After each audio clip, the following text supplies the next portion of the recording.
आज का क्लास और टॉपिक हम लोगों का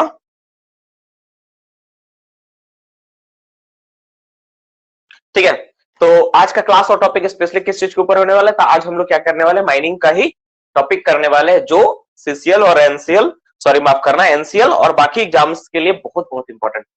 जो बच्चे डीजीएमएस के एग्जाम देने जा रहे हैं उन बच्चों के लिए इंपॉर्टेंट है ही, साथ ही साथ आप कोई भी सब्सिडरी में एग्जाम देने जाओगे, इस तरह का एग्जाम में क्वेश्चन अक्सर आपको देखने को मिलता है, क्योंकि ये सारे क्वेश्चंस एग्जाम में आए हुए क्वेश्चंस को बेस करके बनाया गया है ना। मतलब एग्जाम में आए हुए क्वेश्चंस को काउंटर करके बनाया गया है, तो इसलिए ये सारे क्वेश्चंस, आज का टॉपिक बहुत इंपॉर्टेंट है हर किसी के लिए। इस सेशन को अच्छे से करो। तो आज हम लोग का फोकस ओनली और ओनली एमसीक्यू क्वेश्चंस के ऊपर होगा। हम लोग एमसीक्यू क्वेश्चंस के ऊपर करेंगे, और अगर टाइम मिला तो नोट्स 2.1 का कुछ पार्ट को लिखने का प्रयास करेंगे, जो कि सारा का सारा होगा। ठीक है, तो ये चीजें सारी रहेगी। सेकंड, आज का क्लास स्टार्ट करने से पहले मैं लाइव आकर मैं आप लोगों से, आप लोग सामने घोषणा करना चाहता हूँ। ईमानदारी से एक बात बताना चाहूंगा कि एनसीएल अभी तक सिलेबस आप लोग को दिया था, लेकिन मैंने उसको अभी तक नहीं देखा। कल जब बच्चे मुझे सिलेबस भेजे थे, मैंने सिलेबस को अच्छी तरह मुआयने किया, अच्छी तरह देखा कि क्या पढ़ना है क्या पढ़ाना है। ठीक है, तो अगर आप सिलेबस को देखते हो, सिलेबस को अगर गौर से देखते हो, इसमें टेक्निकल पार्ट में क्या लिखा हुआ, मैं टेक्निकल पार्ट पे स्पेशली फोकस करूंगा। टेक्निकल पार्ट में लिखो, पहला क्या दिया हुआ है ना, एक मिनट रुक जाओ, इसमें नहीं, ठीक है, इसमें डाउट वाला में नोट में होगा, एक मिनट, नोट, हाँ। तो इसमें अगर आप लोग देखते हैं, तो जो आप लोग का सिलेबस का पार्ट है, कहाँ गया यार नोट्स, मुझे क्वेश्चन से निकालना पड़ेगा, मिल रहा नहीं, हाँ चलो मिला। तो देखो यहाँ पर तुम्हारा सेक्शन ए और सेक्शन बी लेके दो सिलेबस दिया गया है। सेक्शन ए में तुम्हारा क्या है, देखो मैं ध्यान से पढ़ता हूँ, ध्यान से सुनना सभी बच्चे। ओपन कास्ट, ठीक है, open cast coal mine working, ठीक है, जिसमें bench formation, dump management, haul road design. ठीक है, पहला किसके ऊपर है, बेंच फॉर्मेशन रिलेटेड, बेंच से रिलेटेड। इसमें मैनुअल ओपन कास्ट वर्किंग का bench, mechanised open cast working का बेंच, साइंटिफिक स्टडी वगैरह सारा कुछ पढ़ाया गया है। डंप मैनेजमेंट, होल रोड पढ़ाया गया है। लेकिन हम लोग सभी चीज को एमसीक्यू में डिस्कशन में लेकर आएंगे, सारे चीज पे डिस्कशन होगा, सारे चीजों पे एग्जाम होगा। टॉपिक वाइज भी एग्जाम हो सकता है और मिक्स करके भी हो सकता है।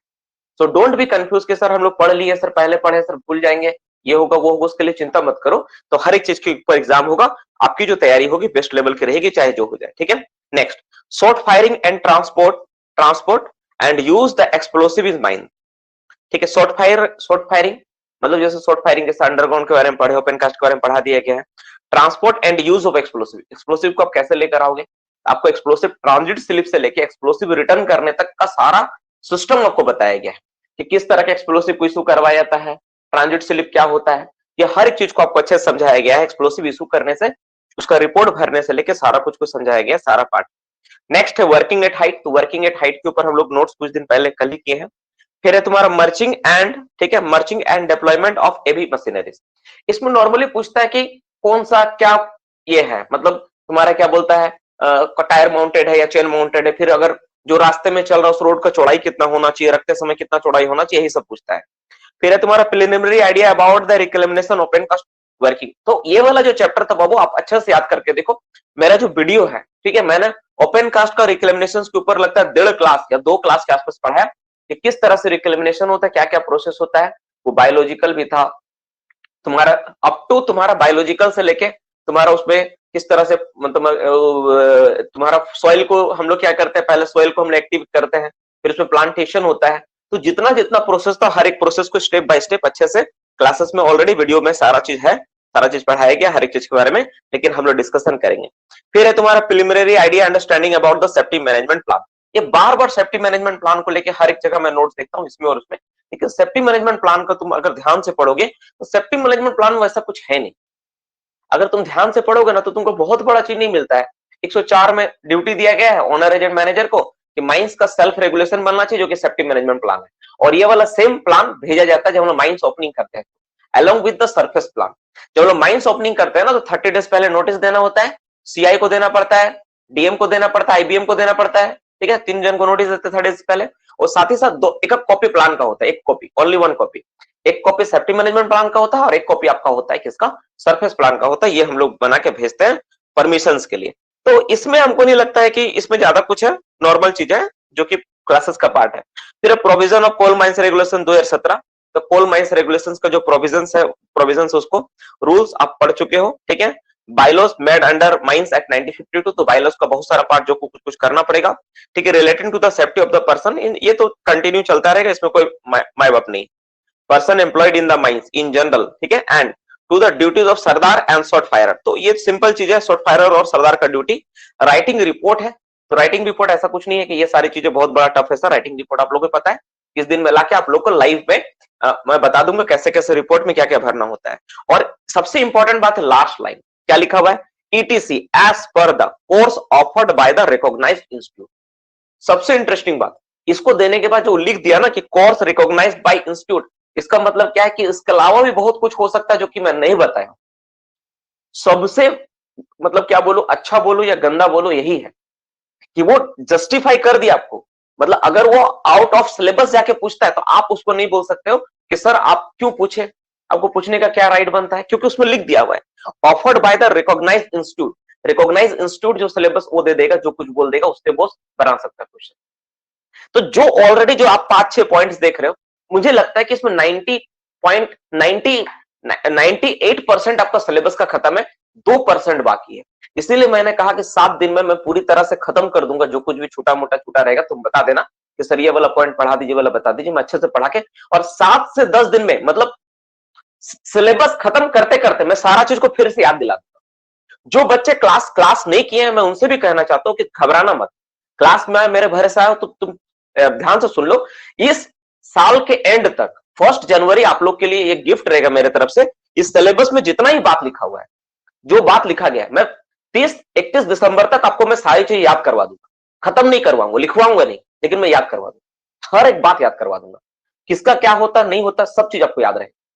मुश्किल से हर दिन अगर 15 मिनट डिस्कशन करेंगे ना, 15 मिनट्स का डिस्कशन, एवरीथिंग कंप्लीट हो जाएगा। किसी के बस की बात नहीं, मतलब कोई ऐसा नहीं कि जो रोक देगा कि खत्म नहीं होगा। मैं लिख के देता हूं, मतलब पूरी तरह खत्म कर दूंगा। और आप लोग को भी पता है कि मैं कहा हुआ बात को, प्रॉमिस को तोड़ता नहीं हूं, हर एक प्रॉमिस को पूरा करता हूं, चाहे मुझे उसके लिए कुछ भी करना पड़े। ठीक है, अपना एग्जाम का फिक्र नहीं है, फिक्र करो ना करो, लेकिन तुम लोग का होना चाहिए, करवा दूंगा। ठीक है, नेक्स्ट देखो यहाँ पे जो क्वांटिटेटिव, अब इधर देखो जनरल नॉलेज, नीचे में जनरल अवेयरनेस और रीजनिंग, 3 पार्ट है। जनरल नॉलेज जीके का पार्ट है, जीएस तुम्हारा है, जनरल अवेयरनेस है जो कि तुम्हारा करंट अफेयर्स वगैरह होता है, और वर्बल रीजनिंग वाला पार्ट है। ठीक है, तो ये वाला सर जो तुम्हारे आज नॉन टेक्निकल क्लास हुआ था, रियली मैं बताऊं इन हर्ट माई, जो सर थे, सर का एक चीज मुझे अच्छा लगा कि डेडिकेटेड थे पढ़ाने के प्रति, वो पढ़ाएं, जितना समझाना था अपना लेवल समझाएं। लेकिन जैसे डेमो क्लास था तो बहुत डिटेल्स में नहीं गए कोई चीज को लेकर। अब क्लासेस में बच्चा के स्टैंडर्ड अलग अलग है, कुछ बच्चे तुरंत समझते, कुछ बच्चा धीरे समझते, ठीक है नहीं, तो मैं सर को ही रिक्वेस्ट करूंगा कि सर आप स्पीड मत बढ़ाइए अपना, आप कोर्स का ड्यूरेशन को बढ़ाइए, ताकि ज्यादा से ज्यादा बच्चे उस क्लास को अटेंड कर पाए। ठीक है, और साथ में मैं ये भी बोलूंगा कि आप जब कोई चीज को पढ़ाते हैं, तो कोई जैसे रीजनिंग आप बता रहे हैं, तो मैक्सिमम एक क्वेश्चन और उसका एक एग्जाम्पल और 2-3 होमवर्क, बस ये होना चाहिए। ऐसा नहीं कि उस पर एकदम पूरा रिसर्च करने लगे बच्चा, रिसर्च नहीं करवाना है मुझे, बच्चों को समझाना कि बनता कैसे है, बस ये उसको समझ में आना चाहिए। बच्चा लोग इतना बेवकूफ नहीं है हम लोगों का कि वो समझेगा नहीं, कोई भी बच्चा जो पढ़ने वाला एग्जाम देने पता है, ठीक है ना, तो ये सारे अच्छा लगा, तो मतलब खुद क्लास किया उनका, मुझे अच्छा लगा। ठीक है, आप लोग क्या फील किया मुझे पता नहीं, लेकिन मैं सेटिस्फाइड था कि जो सर पढ़ाए ठीक है। और जो जीके जीएस का पार्ट जिस तरह से मानचित्र मतलब मैप को लेकर समझाने का प्रयास किया, वो एक कि मैप सामने रखे, मैप के हिसाब से को बता रहे कि ये तुम्हारा ये है, यहाँ पे ये है, यहाँ पे ये, उससे क्या होगा, पिक्टोरियल व्यूज आपका क्लियर होगा उस चीज को लेके। तो I am satisfied with him.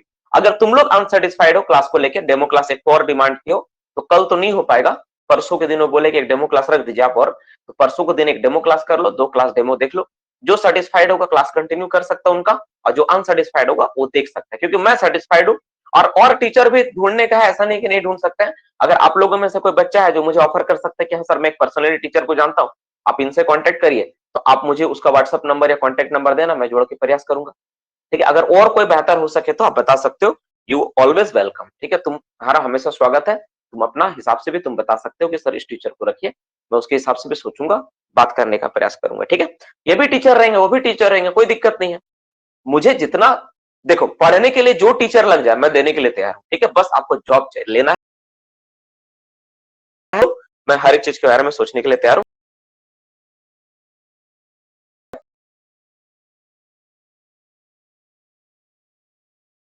उसका पेमेंट मेरे अकाउंट में